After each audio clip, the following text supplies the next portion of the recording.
Sí, sí, ha sido recompensada, ha tenido una carrera interna en la diplomacia muy rápida. Actualmente soy ministro plenipotenciario, que es, digamos, el grado casi más alto, falta solo uno en la jerarquía de la diplomacia, y puedo decir que soy muy joven para este grado, así que hasta ahora, digamos, he incluso cortado felicidades, etapas. pues, Gracias. felicidades. Bueno, Silvio Mignano ha publicado novelas, libros de cuentos para niños, ensayos, pero su fuerte es la poesía. Sí, por lo menos eso dicen muchos críticos, ¿no? Es difícil juzgar a sí mismo. Yo amo la narración y la poesía ambas, ¿no? Y creo que la poesía no es tan diferente de la narración. Sí, en mi manera de ver, la poesía también es contar historias, contar emociones, narrar. Mi poesía nunca ha sido muy, digamos, lírica.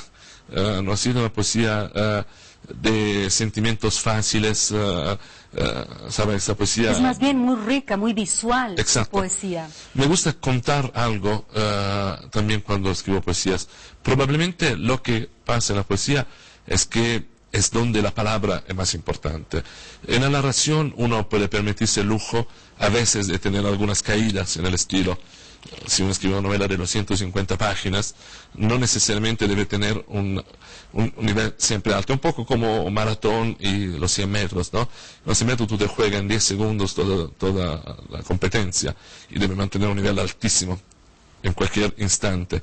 En la maratón uno puede tener el lujo de descansar un segundo y luego acelerar otra vez, ¿no? Eso ocurre en la narración.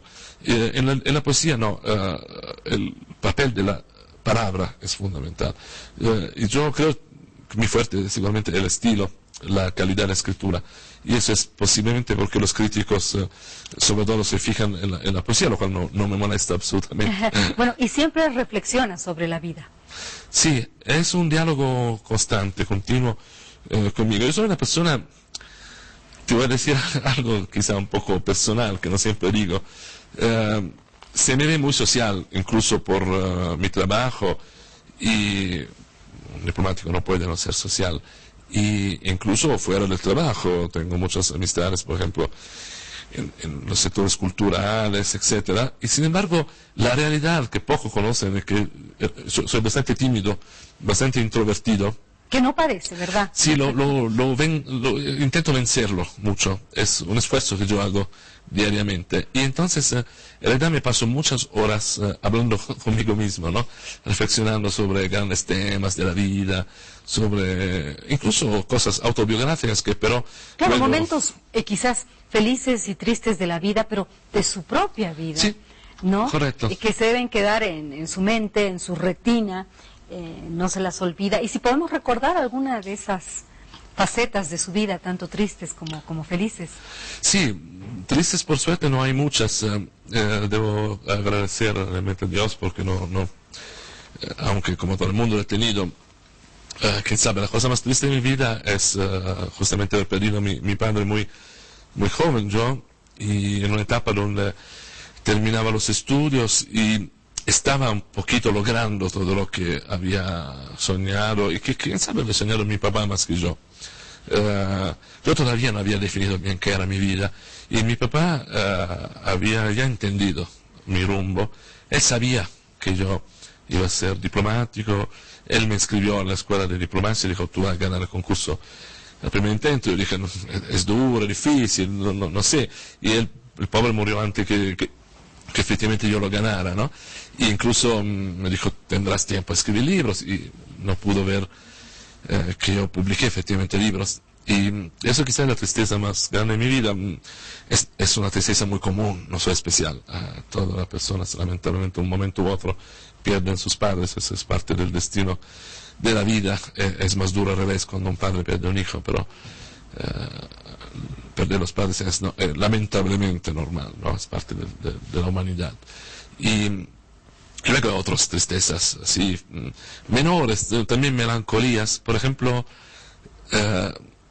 otra cosa rara para un diplomático, yo sufro enormemente cuando dejo Un país. Un país, un lugar.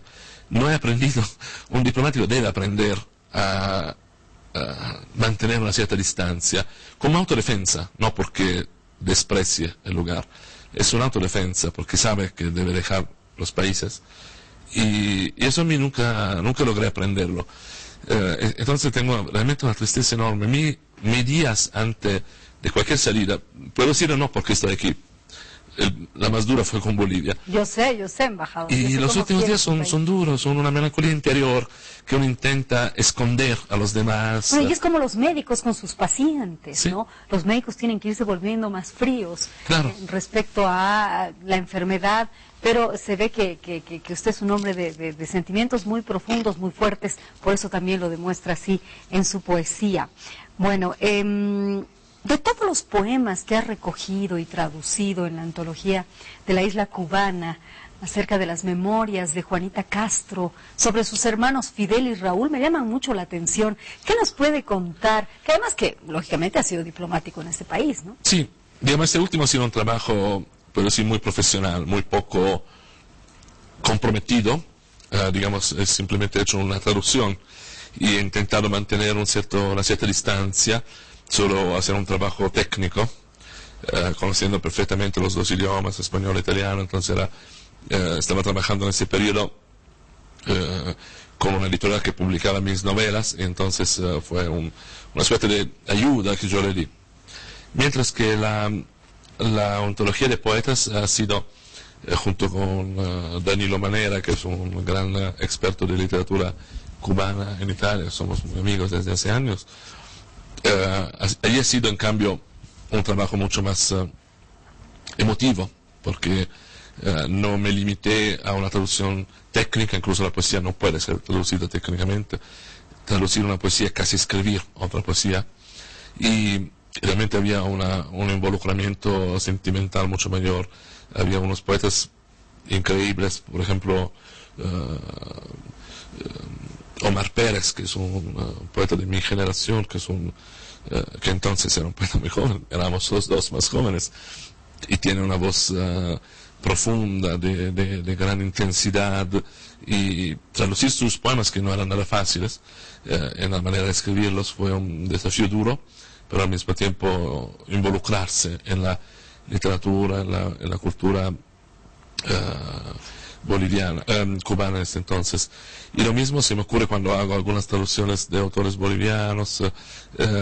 Tengo igualmente la impresión de participar. ¿Y usted tiene relación con, por ejemplo, el actual presidente cubano Raúl Castro, o con el que fue presidente Fidel Castro, actualmente con el presidente Evo Morales? Yo sé que donde va siempre están tratando de reunirse con usted porque ha dejado esa semilla de la amistad. Sí, más bien con el presidente Evo, porque efectivamente aquí trabajando como embajador he tenido una cercanía, digamos, humana, aparte de lo profesional. Cuando estaba en Cuba era primer secretario y mi relación era un poco menos directa. He conocido muy bien al entonces presidente Fidel Castro, pero claro, la posición principal la tenía mi embajador de entonces. Yo era un jovencito, era mi primera embajada, y participaba en los encuentros, en los almuerzos con Fidel, y por supuesto era también una emoción muy fuerte para un muchacho como yo, que salía por primera vez desde Europa y encontraba una figura que ya estaba en los libros de historia.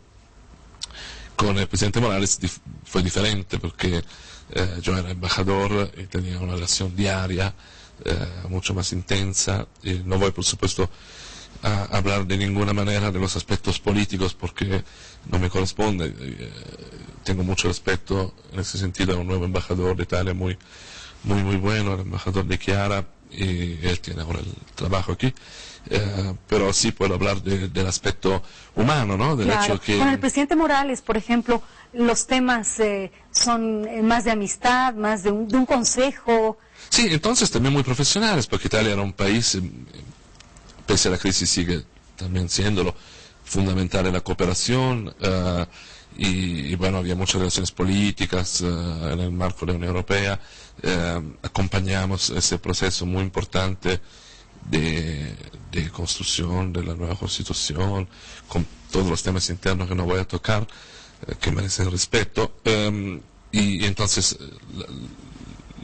de que hablamos durante los días era también muy vinculado a nuestro trabajo, a nuestra profesión, pero siempre con un corte humano especial. Él siempre me invitaba a jugar fútbol. Eso es algo que... ¿A usted le gusta jugar fútbol? Sí, los dos somos amantes de fútbol y bueno, por ejemplo, una cosa que no es política, así que me encanta contarla porque es parte de nuestras relaciones humanas. Cuando fuimos a Italia, esta fue una visita muy importante, nos reunimos con el presidente de la República de Italia, con el entonces jefe del gobierno, que era Romano Prodi, con el ministro de Relaciones Exteriores, con el presidente de la Cámara de Diputados, realmente todos los máximos niveles. Y bueno, el presidente, antes de salir de Bolivia rumbo a Italia juntos... El 2007 fue, 2007, ¿no? Sí.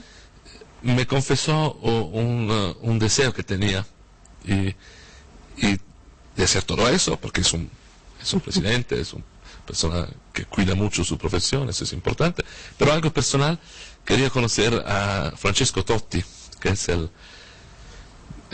puedo decirlo, el más grande jugador de fútbol italiano, posiblemente uno de los más grandes de todo el tiempo, seguramente el más grande de la actividad, y casualmente yo, que soy romano, bueno, no nací de Roma, pero ya romano de adopción, soy hincha de Roma, que es el equipo de Totti, entonces eso me emocionó a mí también mucho. O sea, que tuvieron la oportunidad de conocerlo. Sí, yo llamé la sociedad de fútbol y bueno, claro, si le llamo como hincha, muchachito, la cosa se acaba allí.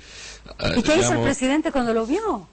Se intercambiaron las camisetas, todo el equipo de Roma nos esperó, no solo Totti, fuimos a la sede de Roma del equipo.